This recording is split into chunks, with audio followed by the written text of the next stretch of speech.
তো hello guys, আজ আমার ডে 12 নম্বর ব্লগ। আর আজ আমার সকাল সকাল ক্যাটারিং ছিল, তাই আমি একটু ক্যাটারিং এ দিয়ে চলে গেলাম কাজে। আর ঢুকে গিয়েই প্রথমে চেয়ার টেবিলগুলো সাজিয়ে নিলাম, আর দুপুরে রান্না বান্না এখনো চলছে এখানে। তারপর আমরা প্যান্ডেলের পিছনের দিকে আমি আর আমার বন্ধু চলে গেলাম। আর পিছনে যে বাগানটা অপূর্ব সুন্দর দেখতে। মাঠ হয়ে হাঁটতে হাঁটতে আমরা দুজনে রাস্তার দিকে চলে গেছি, পুরো হাই রোডের দিকে। আর আমরা ঘুরে আসতে না আসতেই প্রথম ব্যাচটা বসে গেছে তাড়াহুড়ো করে। তো আমাদেরও একটু তাড়াহুড়ো করে সার্ভিসিং করতে হচ্ছে। তো আমাদের কাজ শেষ হওয়ার পরে আমরা বাড়ির দিকে রওনা দিয়ে দিয়েছি দুই ভাই মিলে। আর এই হলো শুভজিৎ।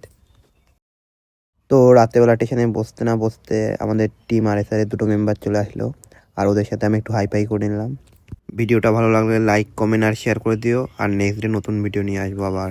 আজকের মতন ব্লগ এখানেই শেষ। তো টাটা গাইস।